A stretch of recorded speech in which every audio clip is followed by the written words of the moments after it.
आता पाहूयात महाफास्ट 100 बातम्या।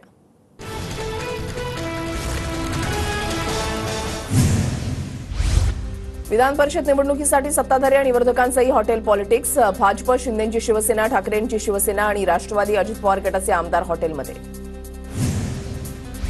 शिंदे गटाचे आमदार हॉटेल ताज लँड्समध्ये। मुख्यमंत्री एकनाथ शिंदेंची मध्यरात्री 1 वाजता हॉटेलमध्ये आमदारांना भेट। उद्धव ठाकरेंची हॉटेल आयटीसी ग्रँडमध्ये आमदारांसोबत बैठक। विधानसभेतील 12 आमदार हजर, 4 आमदार गैरहजर आमदार आज हॉटेलमध्ये पोहोचणार। हॉटेल ताज प्रेसिडेंटमध्ये भाजपा आमदारांचा मुक्काम। विधान परिषद निवडणुकीमध्ये कोणत्या आमदारांना कुणाला मतं द्यायची याचं मार्गदर्शन। भाजपा महाराष्ट्र कोर कमिटीची आज सकाळी 10 वाजता बैठक। विधान परिषद निवडणुकीकडे महाराष्ट्र प्रभारींचंही लक्ष। भाजप महाराष्ट्र प्रभारी भूपेंद्र यादव आढावा घेण्यासाठी मुंबईत येणार। विधान परिषद निवडणुकीआधी अजितदादा गटाचे आमदार हॉटेल द ललितमध्ये। आपली मतं फुटणार नाहीत, आमदारांवर माझा विश्वास। बैठकीमध्ये अजित पवारांचं वक्तव्य। एक खासदार असलेला पक्ष इमेज बनवण्यासाठी 200 कोटी खर्च करतोय। जितेंद्र आव्हाडांचा अजित पवार गटाला टोला। तर हॉटेल पॉलिटिक्स सोडा, हॉटेल विकत घेण्याइतके अजितदादा गटाकडे पैसे असल्याचीही टीका। आमच्या आमदारांवर आमचा विश्वास, त्यांना हॉटेलमध्ये ठेवणार नाही, शरद पवार गटाचे जयंत पाटील यांचं विधान। जरांगेंच्या रॅलीच्या पार्श्वभूमीवर बीडमधल्या शाळांना आज सुट्टी जाहीर। रॅलीमध्ये सुरक्षेसाठी 3000 मराठा स्वयंसेवक तर 350 पोलीस कर्मचारी तैनात। बीडमध्ये काही जण तणाव निर्माण करण्याचा प्रयत्न करतायत, कुणीही सामाजिक सलोखा बिघडवण्याचा प्रयत्न करू नये, मंत्री धनंजय मुंडेंचं वक्तव्य। बीडमधल्या रॅलीमध्ये कोणताही तणाव निर्माण होणार नाही, मनोज जरांगेंचा धनंजय मुंडेंवर पलटवार। ज्यांना निवडून यायची खात्री नव्हती त्यांनी जातीयवाद केला, जरांगे बोलतात ते सत्य बोलतात, खासदार बजरंग सोनवणेंची धनंजय मुंडेंवर टीका। लातूरमधील धनगर आंदोलनाला मनोज जरांगेंची भेट, आम्ही तुमच्यासोबत, जरांगेंचं उपोषण करताना आश्वासन। छगन भुजबळांनी मराठ्यांविरोधात धनगर समाजाचे नेते उभे केले, भुजबळ मंत्रिपदाचा गैरवापर करून मराठा समाजावर अन्याय करत आहेत, मनोज जरांगेंचा पुन्हा भुजबळांवर हल्लाबोल। जामनेर येवल्याची लोकं माझ्याकडे आली होती, छगन भुजबळ आणि गिरीश महाजन अशा दोघांनाही निवडणुकीमध्ये पाडणार, मनोज जरांगे पाटलांचा इशारा। मराठा आरक्षण रॅली दरम्यान मनोज जरांगेंनी धाराशिवच्या ख्वाजा शमसुद्दीन दर्ग्यामध्ये जात चादर चढवली। यावेळेला मुस्लिम समाजाकडून जरांगेंना आरक्षणासाठी पाठिंब्याचं पत्र। आरक्षण प्रश्नावर आयोजित सर्वपक्षीय बैठकीवर महाविकास आघाडीचा बहिष्कार। विधानसभेतही पडसाद, सत्ताधारी आमदारांचा सभागृहामध्ये गोंधळ, गोंधळामुळे सभागृहाचं कामकाज 3 वेळा तहकूब। आरक्षणाच्या मुद्द्यावरून विधान परिषदेचे मवियाचे आमदार आक्रमक, हिम्मत है तो चर्चा करो नहीं तो खुर्ची खाली करो, विधान भवनाच्या पायऱ्यांवर आमदारांची घोषणाबाजी। महाराष्ट्र पेटता राहावा हीच मवियाची भूमिका, मुख्यमंत्री शिंदेंची टीका। तर बैठकीला गैरहजर राहत विरोधकांनी आपली राजकीय जात दाखवली, फडणवीसांचाही हल्लाबोल। सत्ताधाऱ्यांच्या हाताला लकवा मारलाय का, बहुमत असूनही मराठा आरक्षणाचा प्रश्न का सुटत नाही, विजय वडेट्टीवारांचा आक्रमक सवाल। पूर्वकल्पना दिली होती, विरोधकांनी बैठकीला येतो म्हणूनही सांगितलं, मग ऐनवेळी कोणाचा मेसेज आला, बैठकीला जाऊ नका म्हणून कोणी सांगितलं, भाजप नेते आशिष शेलार यांचा विरोधकांना सवाल। आरक्षणाच्या प्रश्नावर एकनाथ शिंदे आणि देवेंद्र फडणवीसांमध्येच दरी, मराठा आणि ओबीसी समाजाची सरकार फसवणूक करतंय, अधिवेशनामध्ये चर्चा करा, वेगळी बैठक कशाला, विजय वडेट्टीवारांचा सरकारला सवाल। बैठकीचं निमंत्रण आधीच दिलं होतं, विरोधकांची दुटप्पी भूमिका, विरोधक जाणीवपूर्वक बैठकीला गैरहजर, महाजनांचे विरोधकांवर आरोप। आरक्षणाचं श्रेय मुख्यमंत्री एकनाथ शिंदेंना जाईल अशी विरोधकांना भीती, म्हणून कालच्या बैठकीला विरोधक गैरहजर, सर्वपक्षीय बैठकीवरून संजय शिरसाटांचा विरोधकांवर आरोप।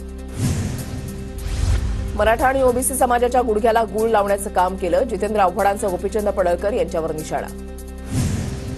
मराठा आरक्षणाचा न्यायालयीन लढा ऑगस्टपर्यंत तहकूब, आरक्षणाबाबत प्रतिज्ञापत्र सादर करण्यासाठी आयोगाला हवी मुदतवाढ, सर्व याचिकांवर 5 ऑगस्टपासून नियमित सुनावणी होणार। अजित पवार गट 14 जुलैला जनसन्मान रॅलीच्या माध्यमातून विधानसभेच्या प्रचाराचा नारळ फोडणार, विधानसभा निवडणुकीच्या पार्श्वभूमीवर अजितदादा मोठी घोषणा करणार। राष्ट्रवादी आमदार अपात्रता प्रकरणावर 23 जुलै रोजी सुप्रीम कोर्टामध्ये सुनावणी, जयंत पाटील विरुद्ध अजित पवार प्रकरणाची सुनावणी होणार, शिवसेना आणि राष्ट्रवादीच्या एकत्रित सुनावणीची शक्यता। सर्वोत्कृष्ट कृषी राज्य 2024 पुरस्कारानं महाराष्ट्राचा सन्मान, शेतकऱ्यांचा सन्मान करण्याची आमची गौरवशाली परंपरा, मुख्यमंत्री शिंदेंचं पुरस्कार स्वीकारताना वक्तव्य।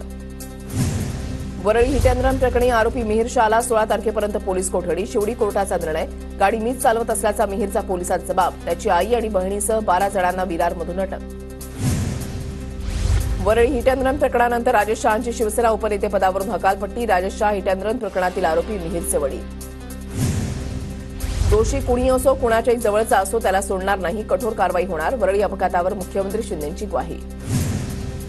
वरळी अपघात प्रकरणामध्ये पोलिसांनी आरोपी मिहीर शहाला संरक्षण दिलं. विशेष तपास पथकाकडून चौकशी करा, विजय वडेट्टीवार यांची मागणी. वरळी अपघातामधील आरोपीच्या वडिलांचे अंडरवर्ल्ड सोबत संबंध. ब्लड रिपोर्टमध्ये काही सापडू नये म्हणून आरोपीला 3 दिवस लपवलं. संजय राऊतांचा गंभीर आरोप. आरोपीचे वडील राजेश शहा हे शिंदे गटाचे उपनेते. वरळी हिट अँड रन प्रकरणातील पीडित कुटुंबाला सरकारकडून 10 लाखांची मदत. मुख्यमंत्री एकनाथ शिंदेंची माहिती. आदित्य ठाकरे आणि असलम शेख यांच्याकडून वरळी अपघातातील पीडित कुटुंबाची भेट. हा अपघात नाही तर हत्या. बारवर बुलडोझर चालवला, पण आरोपीच्या घरावर बुलडोझर चालवणार का? आदित्य ठाकरेंचा सरकारला सवाल. वरळी अपघात प्रकरणानंतर ज्योतील ग्लोबल तपस बारवर बुलडोझर कारवाई. राज्य उत्पादन शुल्क विभागानं बार सील केल्यानंतर महापालिकेची तोडक कारवाई. ऑनलाईन जुगाराविरोधात बच्चू कडू यांचं मंत्रालयाबाहेर आंदोलन. प्रहारच्या कार्यकर्त्यांकडून जोरदार घोषणाबाजी. पोलिसांनी कार्यकर्त्यांना ताब्यात घेतलं. विविध पक्षाची जातीची वोट बँक आहे, तशी शेतकऱ्यांची वोट बँक हवी. तिसऱ्या आघाडीबाबत बच्चू कडूंसोबत प्राथमिक चर्चा झाली. शेतकरी नेते रविकांत तुपकर यांची माहिती. रवी राणांना बडनेरातून उमेदवारी देण्यास भाजप पदाधिकाऱ्यांचा विरोध. विश्वसनीय सूत्रांची TV9 मराठीला माहिती. माहितीमध्ये बडनेरा मतदारसंघामध्ये भाजपचाच उमेदवार द्या, पदाधिकाऱ्यांची मागणी. लाडकी बहीण योजनेचे पैसे 15 ऑगस्टला महिलांच्या खात्यामध्ये जमा होणार. सप्टेंबरपासून महिन्याच्या 15 तारखेला खात्यामध्ये पैसे जमा होणार, सूत्रांची माहिती. नालासोपाऱ्यामध्ये हॉस्पिटल भूमिपूजनाच्या कार्यक्रमात गोंधळ. श्रेयवादावरून भाजप आणि बहुजन विकास आघाडीच्या कार्यकर्त्यांची जोरदार घोषणाबाजी. भाजप कार्यकर्त्यांनी रुग्णालयाच्या भूमिपूजनाचा बॅनर फाडला. आमदार हितेंद्र ठाकूरांसमोर भाजप कार्यकर्त्यांची जोरदार घोषणाबाजी. 3 तिगाडा काम बिगाडा. उन्मेष पाटलांची जळगावमधील मंत्र्यांवर टीका. लबाड मंत्र्यांची फौज एकही कामाचा नाही. शेतकरी सर्वसामान्यांना कुणीही वाली राहिलेला नाही, उन्मेष पाटलांचं वक्तव्य. शासकीय कर्मचाऱ्यांच्या महागाई भत्त्यामध्ये 46% 50% वाढ. 1 जानेवारी 2024 पासून पूर्वलक्षी प्रभावानं भत्ता वाढ लागू. विधानसभेआधी कर्मचाऱ्यांना खुश करण्याचा प्रयत्न. वादग्रस्त सनदी अधिकारी पूजा खेडेकर यांनी UPSCला खोटं अंधत्व दाखवल्याचा आरोप. पूजा खेडेकरांची नियुक्तीच अवैध असल्याचा दावा. पूजा खेडकर प्रकरणाचा तपास पारदर्शी पद्धतीने व्हावा. पूजा खेडकर दोषी असतील तर कारवाई करण्यात यावी. MPSC UPSCच्या विद्यार्थ्यांची मागणी. नागपुरातील राष्ट्रीय पर्यावरण अभियांत्रिकी संशोधन संस्थाच्या मुख्यालयामध्ये CBIची छापेमारी. बनावट कंपन्या आणि बनावट रिसर्च प्रकरणी छापेमारी झाल्याची माहिती. मुंबई गोवा महामार्गावर आजपासून 3 दिवस 4 तासांचा ब्लॉक असणार. सकाळी 6 ते 8 आणि दुपारी 2 ते 4 या वेळेमध्ये वाहतूक बंद राहणार. कोलाडजवळील पुळी इथे नवीन पुलाचं गर्डर टाकण्याच्या कामासाठी ब्लॉक. मुंबईमध्ये पुन्हा मुसळधार पावसाचा अंदाज. पुढील 2-3 दिवस पुन्हा एकदा मुंबईमध्ये काही ठिकाणी मुसळधार पावसाचा हवामान खात्याचा अंदाज. कोकण आणि घाटमाथ्यावर अतिमुसळधार पावसाची शक्यता. किनारपट्टीसह पश्चिम घाट आणि मध्य महाराष्ट्रामध्ये पावसाचा जोर पुन्हा वाढण्याचा अंदाज. हवामान खात्याकडून किनारपट्टीसह पुणे साताऱ्याला ऑरेंज अलर्ट. जळगावच्या निमखेड एनगाव परिसरामध्ये मुसळधार पाऊस. नदी नाल्यांना पूर. अनेक भागामध्ये साचलं पाणी. बोर महाड वरंद घाट 31 ऑगस्टपर्यंत वाहतुकीसाठी बंद. दरड कोसळल्यानं घाटातील रस्ता खचला. जिल्हाधिकाऱ्यांनी काढली यासंदर्भातली अधिसूचना. उजनी धरणामध्ये महिनाभरामध्ये 13 TMC पाणीसाठा वाढला. भीमा खोऱ्यामध्ये अधूनमधून कमी जास्त प्रमाणामध्ये पाऊस. पाणीसाठा वाढल्यानं दिलासा. ठाणे बोरिवली दुहेरी बोगदा प्रकल्पाचे पंतप्रधान मोदींच्या हस्ते 13 जुलैला भूमिपूजन. बोरिवलीवरून ठाण्याला केवळ 20 मिनिटांमध्ये पोहोचता येणार. पावसाळी आजारांचा प्रादुर्भाव रोखण्यासाठी रिक्त पदं भरा. कर्मचारी संघटनेचे मुंबई महापालिका आयुक्तांना पत्र. म्युनिसिपल कर्मचारी कामगार सेनेची मागणी. CET सेलकडून काही व्यावसायिक अभ्यासक्रमांची प्रवेश प्रक्रिया सुरू, तर उर्वरित अभ्यासक्रमांच्या प्रवेश प्रक्रियेचं सुधारित वेळापत्रक प्रसिद्ध. अभियांत्रिकी तंत्रज्ञान पदवी अभ्यासक्रमाची प्रवेश प्रक्रिया 14 जुलैपासून सुरू होणार. यंदाच्या खरीप हंगामामध्ये सोयाबीन, मका, कापूस, तुरीची विक्रमी पेरणी. आतापर्यंत 116.38 लाख हेक्टरवर पेरणी. मराठवाडा पेरण्यांमध्ये आघाडीवर. सातारा जिल्ह्यामधल्या फलटण माण तालुक्यातही ड्रोन फिरत असल्याची माहिती. परिसरातील नागरिकांमध्ये भीतीचं वातावरण. अंबरनाथमध्ये अनधिकृत ढाबे आणि टपऱ्यांवर पालिकेची कारवाई. पालेगाव चौकामधल्या भोज किंग हॉटेलसह 4 अनधिकृत ढाबे जमीनदोस्त. उल्हासनगरमध्ये खड्ड्यांमुळे दुचाकीस्वाराची भीषण अपघात. अपघातामध्ये दुचाकीस्वार गंभीर जखमी. अशोक टॉकीज समोर घडली घटना. इंदापूरमध्ये संत तुकाराम महाराजांच्या पालखीचं दुसरं रिंगण संपन्न. रिंगणाचे ड्रोन दृश्य खास TV9 मराठीच्या प्रेक्षकांसाठी. पंढरपुरात अनेक घोंगडीची दुकानं सज्ज. आषाढी यात्रेमध्ये भाविकांकडून मोठ्या प्रमाणावर घोंगडीची खरेदी. विठ्ठल आणि रुक्मिणी मातेचं VIP दर्शन बंद. दर्शन रांगेमधील भाविकांचा प्रतीक्षा कालावधी 4 ते 5 तासांनी कमी झाला. भाविकांकडून समाधान व्यक्त. मुलुंडमधील तेजल घाणेकरनं रेल्वे तिकिटावर साकारलं विठ्ठलाचा हुबेहूब रूप. चित्रामध्ये विठुरायाच्या भक्तीमध्ये दंग वारकऱ्यांचा आषाढी वारी सोहळा. साताऱ्याच्या जतमधील पाण्याचा प्रश्न पुन्हा पेटण्याची दाट शक्यता. रक्त घ्या, पाणी द्या, नसेल तर कर्नाटकात जाण्यासाठी परवानगी द्या. तुकाराम बाबा महाराजांचा राज्य सरकारला थेट इशारा.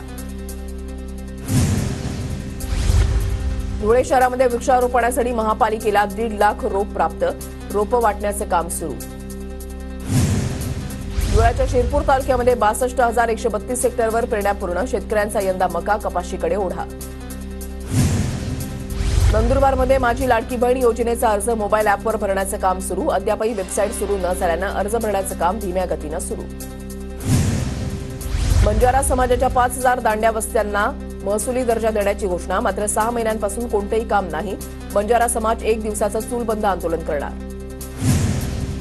नंदुरबारमध्ये पीक विमा वेबसाईट बंद. सर्व्हर डाऊन असल्यामुळे शेतकऱ्यांना नाहक त्रास. नंदुरबारमधील खांडबारा जिल्हा परिषद शाळेची इमारत दुरुस्तीच्या मागणीसाठी ग्रामस्थ अर्धनग्न आंदोलन करणार. 85 वर्ष जुनी इमारत असून देखील नवीन इमारत देत नसल्यानं विद्यार्थ्यांचा जीव धोक्यात. केंद्रीय कृषी मंत्री शिवराजसिंह चौहान, मुख्यमंत्री एकनाथ शिंदेंची दिल्लीमध्ये भेट. कृषी पुरस्काराच्या निमित्तानं दोन्ही नेत्यांमध्ये बंद दाराआड चर्चा. देश पातळीवर महाराष्ट्रामधील 10 साखर कारखाने ठरले अव्वल. राष्ट्रीय सहकार साखर कारखाना महासंघाच्या पुरस्कारांमध्ये महाराष्ट्रानं 10 पारितोषिकं मिळून प्रथम क्रमांक पटकावला.